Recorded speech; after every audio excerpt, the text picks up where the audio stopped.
เกี่ยวข้าวรับจ้างบ่เดี๋ยวนี้น่ะโดยปาโธ่หากะมานี่เพิ่นจ้างได้เกี่ยววันละแสนวันแสนเช้าโอ้วันละแสนวันแสนเช้าวันแสนสิบโอ้ไปเฮ็ดเป็นวันเนาะบ่ได้แบบคาสิเมากับห่วยเนาะเมาก็เมาบ่ได้แล้วเว้า รุ่นพลเข้ากับย่างมาใช่บ่ไม่ใช่ได้พลนึงอันนั้นเฮ็ดเป็นกรรมเอาหมัดประดับหั่นเด้เป็นวันมาแล้วก็ป้องเว้นต่อเพื่องหั่นเป็นได้บ่ฝนตกแล้วมันสบายพี่น้อยเนาะมีซื้อผู้ส่งมาอยู่นี่เนาะคุณยายแจ้งสมซื่นพี่น้อยเพิ่นฝากมาเนาะเพิ่นอยู่ฝั่งไทยเป็น FC อยู่ฝั่งไทยเพิ่นฝากเครื่องมาให้ในตู้พี่น้อยเนาะแต่ทางบ่แซนก็บ่ฮู้หยังได้ว่าบ่มีหยังแน่นะบ่ฮู้มาลุ้นนํกันเฮาก็สิแก้ให้เพิ่นเบิ่งส่วนนี้เนาะพี่น้องเอ้ยส่วนเครื่องกับข้าวเนาะเป็นเงินของทานเดียวกันที่ว่าให้ทางบ่แสนซื้อมานี้เนาะข้าวกับเครื่องนี้เป็นเงินทานเดียวกันพี่น้องเอ้ยแล้วก็มีเงินเดือนอยู่เด้อเนาะเดือนอยู่ 100,000ได้มั้ยตูเด้อเงินตัวนี้เป็นเงินของทางคุณยายแจ้งสมซื่นเนาะที่ว่าเฮาเดือซื้อข้าวพี่น้องเอ้ยเนาะจะให้ทางมื้อตู้เลยตัวนี้เด้อข้าวตัวนี้เนาะนี่ฮะเขาเฮ็ดอันนี้ข้าวเจ้าเด้อไปตัวเด้อโดยข้าวเจ้าด้วยข้าวหอมยังก็ข้าวหอมมะลิ 100% ข้าวหอมมะลิ 100% พี่น้อยเนาะนี่ข้าวหอมมะลิยัง 100% แต่ว่าซื้ออยู่นี่หมาอันนี้เครื่องไปตัวปึ๊บนี่ข้าว2 ถุงพี่น้อยเนาะข้าวเจ้าได้ไปตัวเด้อนี่ข้าวเจ้านี่ข้าวเหนียวเด้อโดยนี่ข้าวเหนียว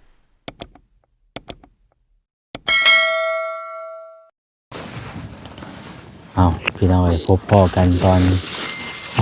แรงๆพี่น้องเอ้ยเนาะตอนนี้FC จำชื่อได้อยู่บ่พี่น้องเอ้ยเนาะตอนนี้ทางบ่แสนอยู่ว่านแวงบ่บ้านหนองแวงว่านอยู่บ้านหนองแวงพี่น้องเอ้ยเนาะจังเป็นเมืองอย่างลำบากนี่บ่ฮู้เลยพี่น้องเอ้ยเนาะบ้านหนองแวงนี่เมืองพลานไซบ่จ้ะพลานไทยอยู่พลานไทยขึ้นมาพลานไทยด้วยบ่ได้ขึ้นมาโดนพี่น้องเอ้ยเนาะโดนเทพหมู่บ้านนี่บ่อนคือเฮือนนี่นะใครเด้เอาพี่น้องเนาะเดี๋ยวเฮากลับกล้องมาก่อนพอดีว่านี่แหละพี่น้องเปิดภาพมาก็เห็นโทรโข่งกับอันโทรโข่งหรือว่าปากเลอเนาะบ้านเฮาเอิ้นพี่น้องเอ้ยเนาะคนลาวเอิ้นเนาะปากเลอก็อยู่กับตัวหม่องเฮือนนั่นมีตู้ค่อยพี่น้องเอ้ยเนาะใช่บ่ได้ตื่นยุ่มสมซื่อดีค่อยดีว่ะค่อยบ่ได้ทางอย่างเนี้ยค่อยทางอยู่นี่เนาะมาค่อยที่ชื่อบ่แสนเอิ้นเนาะก่อนเด้อค่อยตั้งมุมกล้องก่อนเนาะโอเคบ่ได้บ่ซั่นนี่สิบ่ง่ายทวนบ่ได้อยู่เนี่ยได้อยู่เนาะสบายดีเด้อบักทั่วให้พี่น้องเอ้ยบักทั่วงั้นบ้านเอิ้นไปว่าสิถ่ายคลิปซื้อซอยลาวกินนี่แล้วว่าบ่กล้าเขากล้องข่อยยังบ่ได้อาบน้ำข่อยก็มาตะเกียบเข้านี่แล้วว่ะมากันเลยเนาะต้องงามก่อนบ่งามก่อนจะเข้ากล้องว่าอาบน้ำแต่งตัวนี่เพิ่งอาบน้ำทาแป้งจังก็อยู่ได้ชื่อได้พี่น้องบ่ว่าจะถ่ายคลิปซื้อกันตัวทอยเพิ่นน่ะนะวันนี้ว่าจะเอาขบวยถ่ายคลิปบ่ซื้อซอยว่ะก็ยังให้ซื้อซอยคือเก่าอยู่ซื้อซอยเพิ่นคือเก่าเนาะเนาะบักทั่วให้พี่น้องเอาสบายดีเด้อพี่น้องเด้อพ่อกันตอนค่ำๆแรงๆมื้อนี้ก็ได้มาฮอดบ้านเมตู้ค่อยพี่น้องเนาะก็ค่อยสมซื่อดีเนาะคือว่าแหละมาช่วงนี้ก็เป็นมายามเบียกยามงานหรือว่ายามให้ยามนาเนาะช่วงเกี่ยวข้าวอะไรพี่น้องเอ้ยเนาะนี่ตอนนี้ 4:00 นเลยพี่น้องเอ้ยเนาะแรงหน่อยติข่อยว่าบัดเพิ่นเอามายังค่ำอยู่ข่อยว่าประมาณ 4:30 น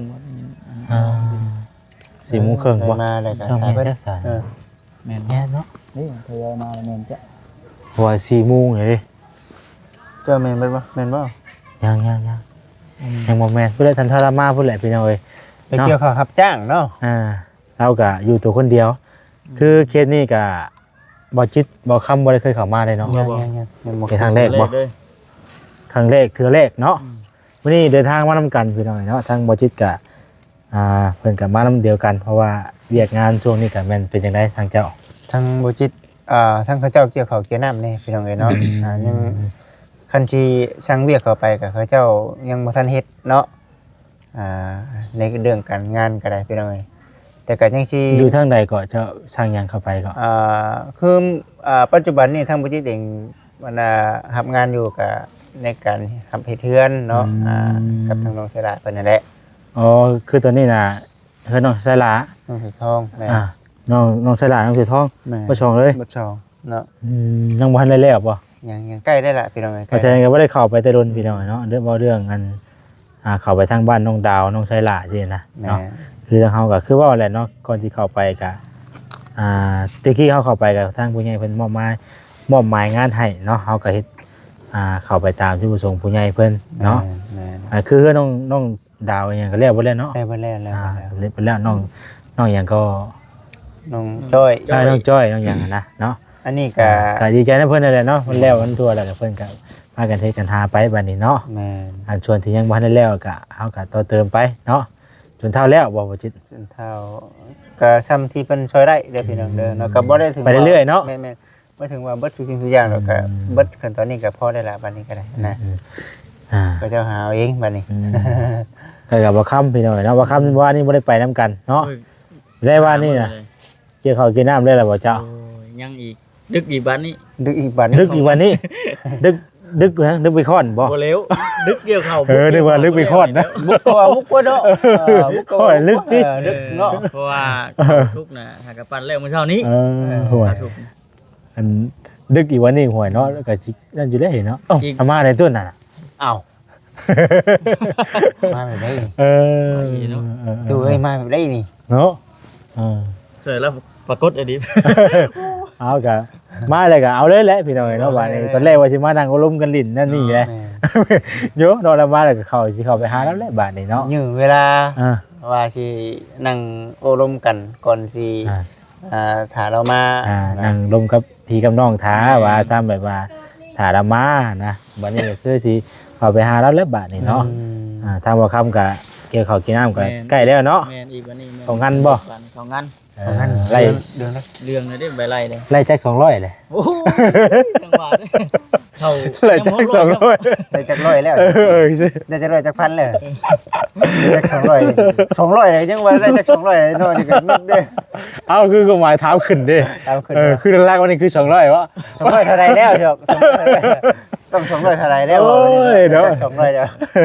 คำถามดุมา เนาะพี่น้องเอ้ย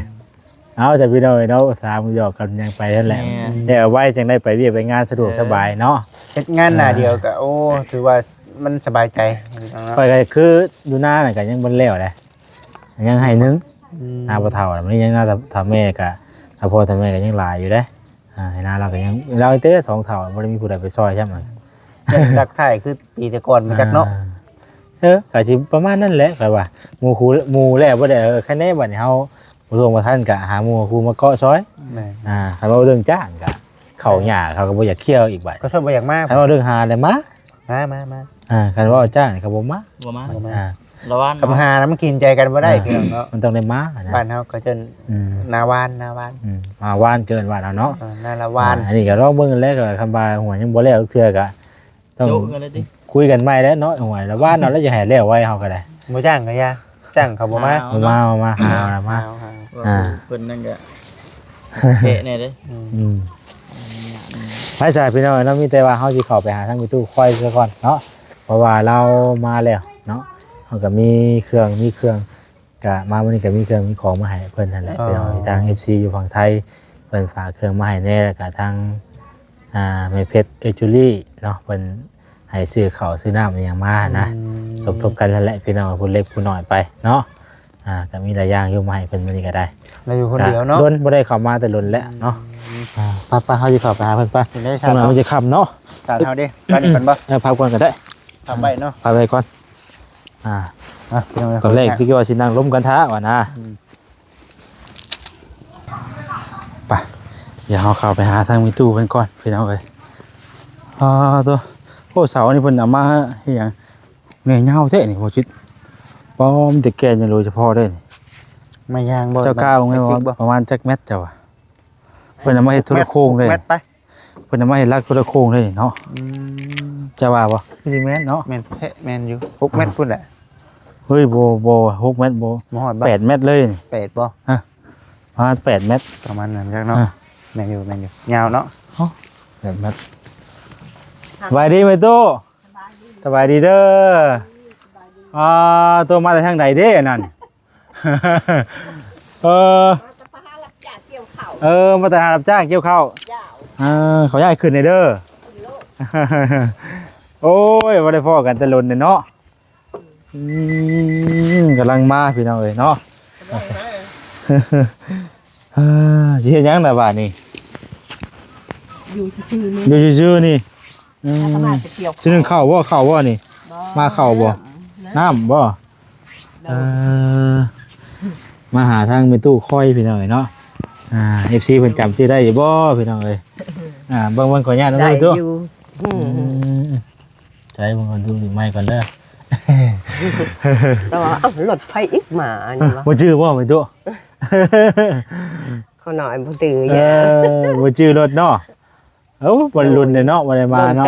เอ้าแม่ก็เกือบสิตายแล้ววะ เอ้าสร้างว่าแท้ เอ้า คือบ่ได้นะ ป่วย3 เดือนก็ตายคักแหน่แล้วก็ถามมาว่าไทด่านนี่ 3 เดือนเป็นหยังอะนะ โดยป่วยชื่อๆเนี่ยป่วยไข้นี่แหละ อืม เป็นไข้เป็นเจ็บนี่แหละ เป็นไข้เป็นหนาวเนาะ โดย เช้าได้บ่บัด เช้าแล้ว ดีแล้ ไข้ ว อยู่ เนาะ ไข้หวัดธรรมดา ปอดเป็ดไอ้หั่นเด้ เออดี ไข้ แล้ว ธรร ดี ม แล้ ดาว ไปเกี่ยวข้าวรับจ้างบ่เดี๋ยวนี้น่ะ โดย ป้าโท หากะมานี่ เพิ่นจ้างได้เกี่ยว วั กับ น จ้าง ละแชนวันแชนเช้า โอ้วันละแสน วันแชนเช้า วันแสนเช้า อืม โอ้ ไป เฮ็ดเป็นวันเนาะ เป็น บ่ได้แบบ วันเอา เขาสิเมากับห่วยเนาะ เมาก็เบาบ่ได้แล้วเอา รุ่นพรเข้ากับย่างมาใช่บ่ไม่ใช่ได้พรหนึง อันนั้นเฮ็ดเป็นกรรมเอา เออ หมัดหาหมัดประดับหั่นเด้ แค่เป็นวันน่ะ มาแล้วก็ป้องเว้นต่อเพื่องหันฝนตกแล้วมันสบายเฮาเฮ็ดพรแล้วมันแป้มันเปียกแล้วมันบ่แห้ง ให้มันข้างอยู่เทิงพี่เนาะ โดย เออ หากะมาวางได้นี่แหละ น้ำมาพี่เป็นยังเป็นตุพี่ อยู่ในนี่แหละ มาพี่ก็ได้เป็นตุมานั่งอยู่พี่ตุ๊บอ๋อ เพื่อนก็หก ตัวขออนุญาตหน่อยเด้อยังนอนอยู่นี่หรือว่าเดี๋ยวนี้นะ นอนในนี่แหละมาแต่เฮิงแต่เดือนห้า มันย้ายมานอนอยู่พี่แล้วเดี๋ยวนี้เนาะ มาแต่เดือนห้าลูกเอ้ย เดี๋ยวไอ้เนาะระวังลมป้องได้เป็นตัวเวลาย่างกันค่ำกลางคืนเนาะลมสรุปลงนี่โอ้ยพี่น้องเอ้ยเนาะแห้งนั่นแหละ ทำแม่ วันนี้ไผเข้ามาหาบ่ดิ บ่มีแล้วลูกเอ้ย เออ มีแต่พวกลูกนี่ละมา บ่มีไผเข้ามาเนาะช่วงนี้เนาะพันดียังอยู่บ่ บ่ได้พันไปยัง บ่พันเลยเดี๋ยว ไป นี้ โชว์นี่บ่ได้พันเพียงเลย ฟันในกว่าไอ้เนาะใช่ มัน ว่า บ่พันนี่แหละชะมอยอยู่ มื้ออื่นนี่แหละ มันจะถึงรางวัลเนาะ มันบ่พันนี่แหละแต่ได้โชว์มานี่แหละบ่พันยังเดียวนี้พันมันก็พันบ่คิวพันปฏิทินทั่วแดนว่าเอานะ เคยฝันคิวแล้วบ่ วางหันพันคิวอะลิวางหันวางถ้าเจ้ามาเดี๋ยวดูเจ้าเมื่อแล้วค่อยพันลูกพันเห็นสางพันเห็นนกกางแก่แต่ว่าโอ้ยค่อยบ่มีโทรศัพท์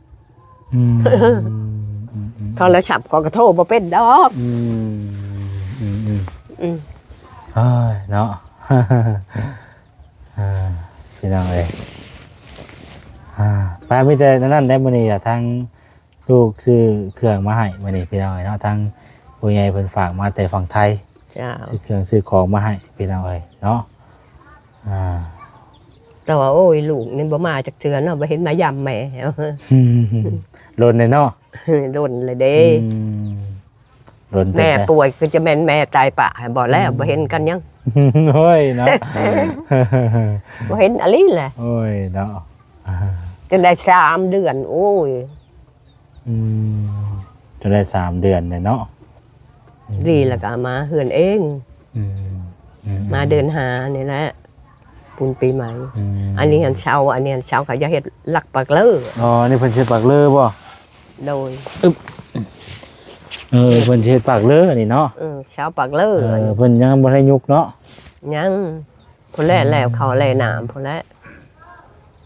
ยกผลกระพังในนี่แหละนี่ บ่สิพังอยู่ใกล้ๆนี่บ่ โด เพราะว่าย มันดินอยู่เนี่ยมันเป็นดินไผก่อนจ้ะ ดินเองนี่แหละบ่แม่นดินไผละดินแม่เองนี่แหละอันนี้ เอ้าเป็นดินเป็นตู้แล้วบ่บัดนี้ อืม เอ้าเป็นตู้มีดินแล้วบ่ฉบับนี้ว่าตะกี้คือว่า ก็ดินเองและอยู่เองก็ยืมห้องที่บ้านอยู่หั่นแหละแปลว่า ดินเองเลยอยู่ อืม เฮ้ยแล้วเขาจะยังมาปลูกอันนี้ใช่แล้วเขาว่าดินร่วม มองนี่นะถ้าว่าไผบ่มีหมู่อยู่ของเช้านะครับ คือมาอยู่ได้ แม่นแหละ สิบ่เป็นรวมบ่ได้กันเนาะ ดินร่วม ก็เลย ของดินชาวบ้านเด้ ถ้าว่าเฮาสิเฮ็ดแบบว่าอันนั้นเลยก็บ่ได้เนาะ โดย แน่นนาถาวรเนี่ยก็บ่ได้บ่ บ่ได้แล้วไอ้นี่ยามใดก็จากที่นี่ไปทางใดแล้วบ่จักบ่นี้ดอกอันนี้ก็ที่นี่ไปพุ่นละตอนไกลบ่คันพุ่นละไปพุ่นละบัดนี้ ไปทางไหน พุ่นละไกลบ่คันแถวน้องแหวงพุ่นละ ไปหมองใกล้บ่คัน ไกลบ่คันแล้วตายเหรอ เอ้าเว้ยเนาะ คิดว่าคิดว่า ไปหมองใกล้บ่คันว่าซั่นเนาะบ่คือเขามันยังบ่เฮาให้ไปตู้ว่าไว้ฉันนะก็บ่ดีนะ เนาะเอาไปได้ไหมไปตู้เนาะเว้ยไป เอายอกกันนี่แหละ เห็นตา มาลงมาพี่ก็ได้ไปตู้เอ้ย ตามมาดามุกของทั้งป้าอันน่ะแม่เพิ่นบ่ทันเนาะ ถ้าว่าต้องมานั่งอยู่นี่จักว่าสิแจ้งกลัวบ่จักบ่งั้นลงมานั่งอยู่นี่ก็ได้มันสิใครแน่มันกว้างแน่นะจ่อๆพี่น้องเอ้ยเอาเครื่องก่อนเนาะอยู่ในไหนคอยเอาเข้าในเด้บ่จิต คำเลยเนาะ5 โมงเด้เนาะ ฮะ ว่า5 โมงแล้วว่าสินั่งคอนนี่แหละ เอาสินั่งคอนมันจังบ่เมื่อยขาปานใดเนาะบ่แลดบ่ ฮะ ชาติเราบ่ได้มีบ่ ปูนั่ง นั่งอยู่นี่ก็ได้ไล่เราบ่จิต หน้าเนาะ อืม มันนั่นบ่เนาะเนาะ เบิ่งก่อนเบิ่ง นั่งยานี่เป็นได้บ่นั่งคอน นี่พี่น้องเนาะมีซื้อผู้ส่งมาอยู่นี่เนาะคุณยายแจ้งเนาะแม่นบ่ แม่นชมชื่น สมซื่นคุณยายแจ้งสมซื่นพี่น้องเพิ่นฝากมาเนาะเพิ่นอยู่ฝั่งไทยเป็น FC อยู่ฝั่งไทยเพิ่นฝากเครื่องมาให้ในตู้พี่น้องเนาะแต่ทางบ่แซนก็บ่ฮู้หยังได้ว่าบ่มีหยังแน่นะบ่ฮู้มาลุ้นนํกันเฮาก็สิแก้ให้เพิ่นเบิ่งอยู่นำอยู่เนาะบ่มีหยังแน่เสียนะพี่น้องเอ้ยตัวนั่งอยู่แหลดพุ่นแล้ววะเนาะ คุณนะแม่ ไปตู้ไปนั่งอยู่ห้องพุ่นเป็นหยังไปตู้ไปมันแหลดได้ไปตู้ เออเซ็นเอานี่เป็นบ่ เข้ากับแม่นนี่ป้าวันนี้ก่อนแล้วจะย่อขึ้นให้เราใจขอบใจ แล้วบ่ครับ เอาแล้วอายุ อยู่เนาะ 70 80ลูกเอ้ยอยู่ไปผู้เดียวนี่แหละพอได้ทุกคนมา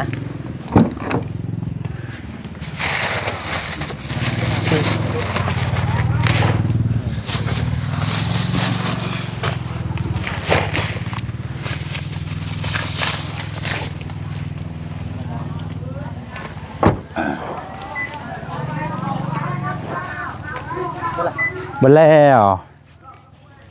หลุดไผ คัตเตอร์ข่อยบ่ได้เอามานำซ้ำเนาะคัตเตอร์นะตัวไปตู้เด้อโทษเด้อไปตู้เด้อ ไปโหลด ในเครื่องลายแท้นี่เนาะ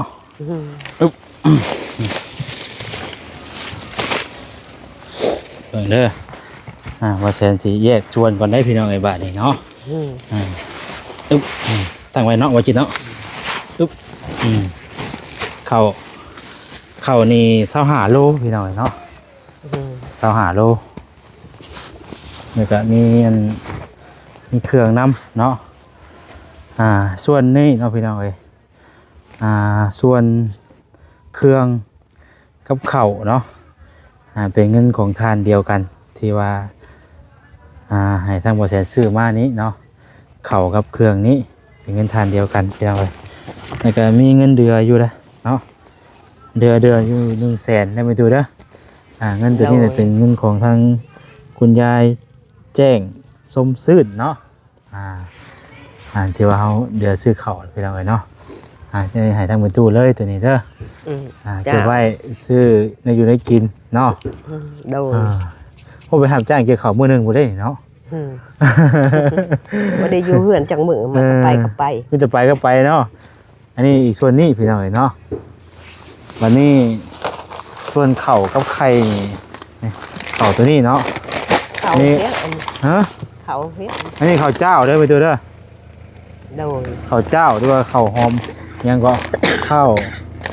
หอมมะลิ 100% ข้าวหอมมะลิ 100% พี่น้อยเนาะนี่ข้าวหอมมะลิยัง 100% แต่ว่าซื้ออยู่ในหมู่อันนี้เครื่องไปเจอปึ๊บนี่ข้าว2ถุงพี่น้อยเนาะข้าวเจ้าได้ไปเจอเด้ออันนี้ข้าวเจ้านี่ข้าวเหนียวเด้อโดยนี่ข้าวเหนียวนี่ข้าวเจ้าแล้วก็มีไข่น้ำพี่น้อยเนาะไข่2เตะนี่ตัวกินไหวอยู่บ่นี่แม่ตุ๊ฮะกินไหวอยู่บ่2เตะเลยนี่เนาะกินหลายมื้อเอาเนาะไข่2หลายมื้อเอาเลยมื้อละหน่วยนี่แหละมื้อละหน่วยเนาะส่วนข้าว2ถุงแล้วก็กับไข่นี่เป็นเงินส่วนของทางแม่เพชรชื่อได้บ่แม่เพชรกับเอื้อจุลี่พี่น้องเนาะที่ให้ทางหมอแซนซื้อข้าวกับซื้อไข่มานี้เนาะอันนี้เพิ่นแบบว่าซอยกันว่าซั่นซะเนาะเพราะว่าหมอแซนมีเงินส่วนหนึ่งที่ว่าเงินของทางเอื้อจุลี่กับแม่เพชรที่นะเพิ่นฝากมาไว้นำหมอแซนนี่แหละพี่น้องเนาะเพิ่นให้ซื้อไข่กับข้าวเนาะมาให้ทางเป็นตู้เพิ่นเพราะว่าทางแม่เพิ่นกะแรกๆก็ทางแม่เพิ่นก็อยากให้บ่แซนเข้ามาอยู่หั่นแหละพี่น้องเนาะให้ทางบ่แซนเข้ามาอยู่เอาเด้อบ่ตู้เด้อเอาไว้เด้อมาสิแก้เบิ่งเครื่องบัดนี้เนาะตัวเอาจิตถ่ายรูปข่อยอยู่ว่าแล้วแนมรูปเด้อแนมกล้องเด้อบ่ตู้เบิ่งก่อนเด้อสิแกะเบิ่งบัดนี้ไปตู้เพราะว่าเพิ่นฝากหยังมานี่เนาะว่าเขาก็อยากตัวคัตเตอร์อยู่ในรถคอยมันลืมออกมาซะคนที่ไปขาดก็ดีได้ขออนุญาตเล่นเสร็จแล้วแกะเบิ่งก่อน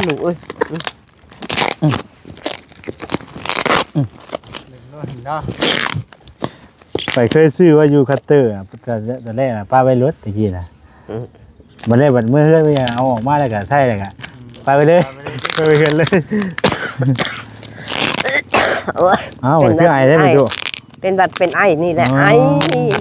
จนไปในนอนไปอยู่ก็คือว้ยไอจนมันได้อยู่ในนอนเนาะเขาเนี่ยแต่สีขาวเนาะว่าเขาแต่สีขาวเนี่ยหอมเลยทำไมเรียกเนาะขาวขาวดีได้ไหมตัวโอ้เนาะคือแกยากจะได้ป่านเป็นติดข้าวกี่ดีมาตะไคร้ติดว่ามาตะไคร้เพิ่นติดคักแล้วอ่ะมาแต่ฝั่งไทยบ่ได้นี่ไหมตัว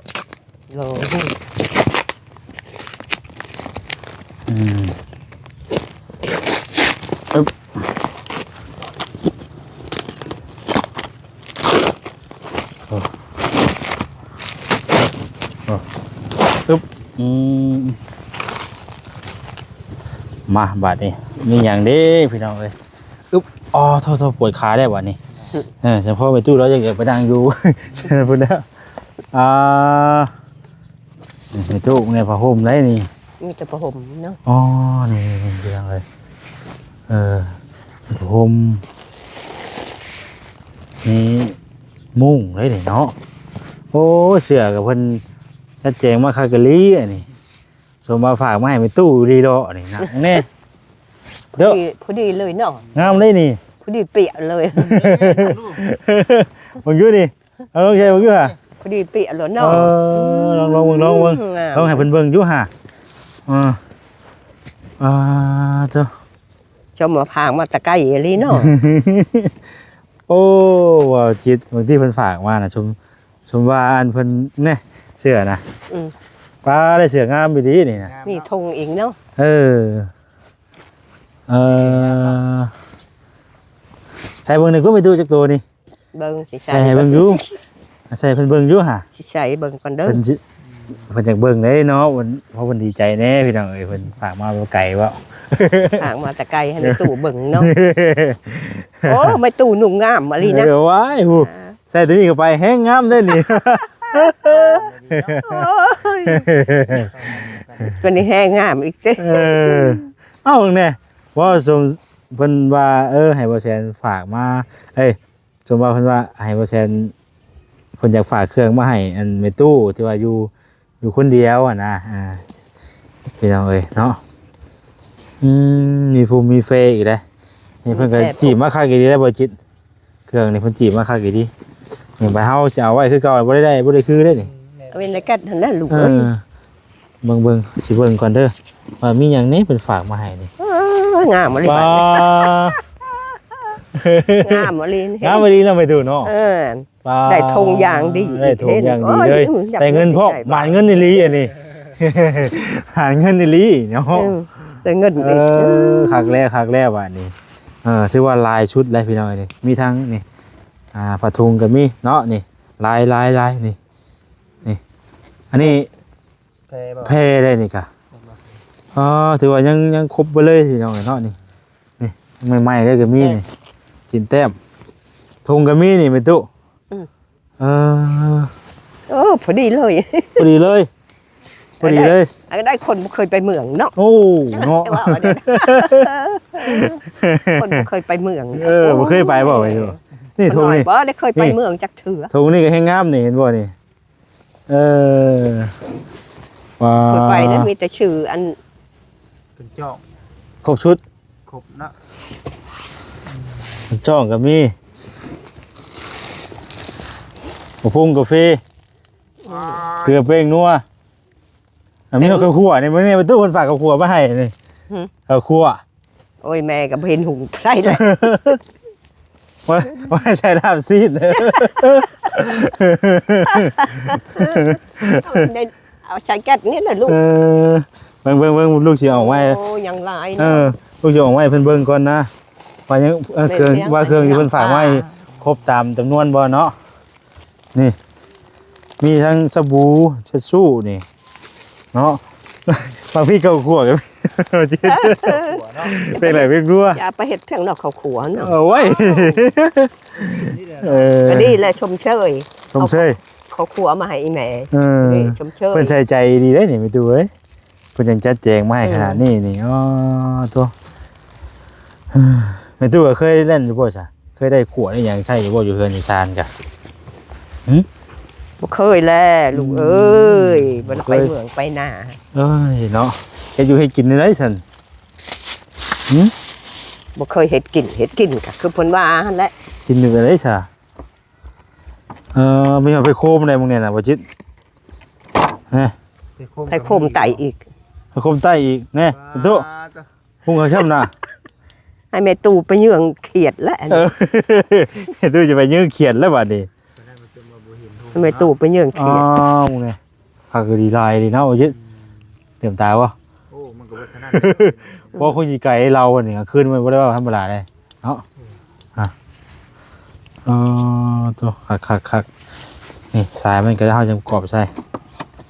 โอ้ไฟโคมนี่แบบนี้ยังดีเด้นี่คักเราไปตู้เนาะไปฝากโคมใหม่มาตู้อีกพี่น้องเนาะนี่อันนี้มาตู้เด้อมาตู้เด้อนี่เป็งนัวนี่เด้อเป็งนัวนี่แล้วก็มียาสามัญประจำบ้านครบชุด แต่ ดี หัวนี่ใส่ไม่จะลูก โดยมาจิตมึงเนี่ยเพิ่นจะแจงไม่คักกะลีนี่มีกับไฟแซกมียา หมอนผอมนี่ มีหมอนพร้อม มียาดีท้องอืดพร้อมนี่นี่เอาเวลานี่นั่นนี่ไปไข้เคียงขยายเลยสิ้นนะเนาะแล้วก็มีกาแฟแล้วก็มียาเคียวน้ำนี่ยาเคียวเวลาปวดหันปวดนี่พวก ปวดหัวก็ดีบ่ เอายาแบบอันอะไรบ้างโอ้คนตีไปคาเกดีนี่แกก่อนเจ้าของพอดีได้นี่ แกะรถนะ แกเป็นเบิ่งน้ำไปตัวเนาะ โดย อึ๊บว้าตัวใช่ยังขึ้นเนี่ยครับเท่นี่ว้าดูถุงยางคาดกับว่าแกกะมีทั้งไพ่แซกมีแล้วก็มียาพาราน้ำนี่ได้เป็นตัวหู้ใช่ป่ะนี่ยาพารานี่อาจจะเป็นยาแก้ปวดนะยาแก้ปวดนี่ก็ยาเขียวแบบเวลาเขา บินหัว บินเวลายาเขียวไพ่แซกน้ำพี่น้องเนาะมีหอดเข็มยิบเสือนะ มีคงมีเข็มอีกเนาะ เข็มก็มีเห็นถูกเนี่ยนี่เขาไม่ได้เข็มยิบเสือผ่าก็มีนะมีหอดเช็ดไล่ไหนวะจ้ะมาได้กับคุณยายเพิ่นจัดแจงมาเพิ่นแบบว่าเข้าใจความรู้สึกแบบเดียวกันเสียนะเนาะเพราะว่าแบบตามที่ทั้งหมดแซนเห็นในรูปเพิ่นน่ะเพิ่นก็ว่าแต่จักว่าอยากซ้ำกันนี่ไปจักเนาะทางยายเพิ่นฝากมาให้นะพี่น้องเนาะเขาจะเอาไว้คือเก่าได้บ่นี่เด้อ เอาเหมือนลูก ถึงว่าเขาก็ออกไม้เพิ่นเบิ่งคือยังไงกาแฟกาแฟมีตู้กินอยู่บ่กาแฟนี่ กิน อยู่บ่เอาเพ่เพียง นี่กาแฟซองน้อยๆมันนี่ลายอยู่เด้ อันนี้เกลือบ่ เกลือนั่นน่ะอันนั้นเกลือถุงน้อยๆกับอันนั้นก็มีเส้นพร้อม น้ำตาลนะว่าอัน ใส่ข้าวคั่วข้าวคั่วก็บอกพริกข้าวคั่วก็บอกพริกคั่วแล้วก็มีเส้นมีอย่างน้ำนี่แหละนี่กินแต้มอันจ้องก้างมันแล้วฝนตกฝนดินเนาะมาเก็บไว้คือเก่ามันก็เอาน้ำปูน้ำปลาลงก่อนเนาะนี่เอาเครื่องพวกนี้ลงก่อน เลยนี่อัน ครบชุดคากะลิมีหอดสบู่เครื่องใส่ของซอยเพียบไปหน่อยเนาะครบหมดเลยเครื่องนี่อยู่ทึ่งแต่ว่าอัน โดยตัวนี้คือมีเทิงอะไรมวกกันนี่ไม่ตัวโอ้ไม่เอาสิทธิ์นะ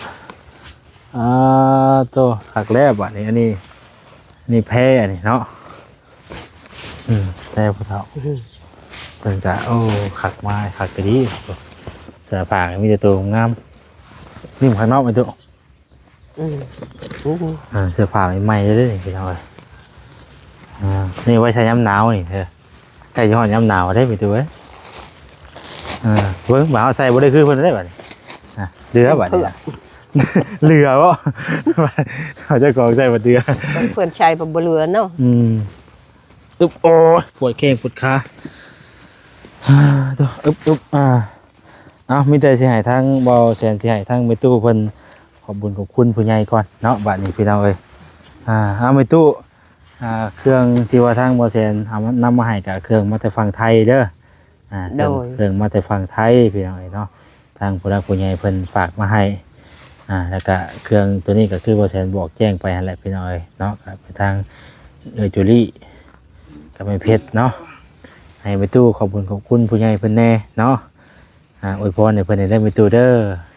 ให้เพิ่นถือเลข6ตัวนำเด้อเอาอวยพรให้เพิ่นอยู่ไปตู้แล้วบ่เป็นอวยพรเอาสร้างว่าได้บาทนี่ดีใจแห้วเยอะกันนี่บ่อวยพรให้แต่อยู่ดีไม่แห้งนั่นแหละความเจ็บไหลความไข้อย่ามีว่าฉันแล้วมันบ่เป็นเบาอยู่ดีมีแห้งแหละแม่ก็บ่เป็นเบาโอ้ยบ่เป็นจังได๋ซำนี้เนาะสิว่ามันได้ไปตู้เราดีใจแห้งเราจนเว้าอย่างบ่ออกเนาะแต่ก็เว้าได้อยู่ได้บ่มื้อนี้เราดีใจแห้งมื้อนี้แต่ก็เราได้ดีใจแล้วก็ดีแน่ลูกเอาของอยู่ของกินมาให้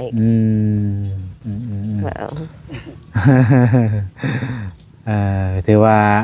พอได้อยู่ได้กินโดนเติบอยู่ได้แบบนี้เนาะ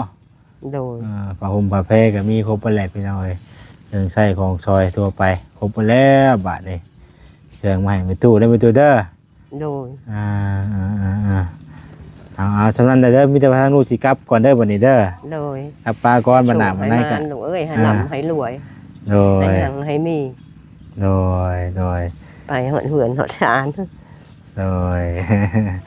ให้รวยแน่เอาไปได้แม่กับบ่จังหอมเอานะแม่อันนี้ แม่กับบ่จังหอดเหล็ก บ่ได้กล้วยเนาะเด้อ แม่กับบ่จังหอดเหล็กว่าเบิ่งเดี๋ยวเอานะ ลองว่ามึงดูซะบ่จังหอดเหล็ก แต่ต้องบอกลูกด้วยมันว่าต้องบอกลูกด้วย โดย โดยจะได้หับปากเด้อ เห็นแล้วว่าจิตเลยเห็นแล้วนี่จะมาเบิ่งดูนี่แม่ป้ายนี่นี่ป้ายนี่ เนาะเด็กเป็นบอก เอานี่ว่าจิตสุราไม่อยากเจอไปที่ไหน มาเสียเลยเนาะ นี่ เอา เด่งงาม ได้ นี่ เชื่ ก็ อ ตัว งามแล้วขอมกขอบใจ โดย จะดีไม่แห้งให้หัง โดย ให้รวย สาธุเนาะสมพรปากไม่ตู้ในเด้อพี่น้องเนาะถือเลข6ตัวแน่ ถือเลข6ตัวแล้วโอ้ยพี่น้องเนาะ ปีใหม่เลย เฮ็ดมาให้อีกเนาะเฮ็ดพอได้อยู่ได้เศร้าอ่ะนะคันถึกอีดีสมพรปากธนาเนาะเอาบ่จิตถามไทยทางประตูกันเด้อแต่เขาจะลาก่อนพี่น้องเนาะโตแค่นี้ก็ดีเนาะเอาลำลาไปก่อนอยู่ดีมีแห้งพี่น้องเนาะเบิดสุขุสุขคนเด้อพี่น้องเด้อขอให้ทุกท่านโชคดีอยู่ดีมีแห้งเบิดสุขุสุขคนทางมอแซนกะขอบคุณทางผู้รักผู้ใหญ่ที่เพิ่นฝากเครื่องฝากของมาให้เนาะทางแม่ตู้คอยพี่น้องเนาะเพิ่นฝากเครื่องมาให้ก็ขอให้อยู่ดีมีแห้งเด้อเนาะทางแม่เพชรทางเนจูลี่เนาะแล้วก็ทางแม่ยายแจ้งเนาะสมซื่นพี่น้องเพิ่นฝากมาให้ทางแม่ตู้เพิ่นก็ดีใจแห้งบ่ได้ว่าจนบ่ออกเพิ่นก็ได้ เนาะสำหรับคลิปนี้ลาไปก่อนอยู่ดีมีแห้งเบิดสุขุสุขคนเด้อพี่น้องเด้อเนาะสบายดีพี่น้องเอ้ย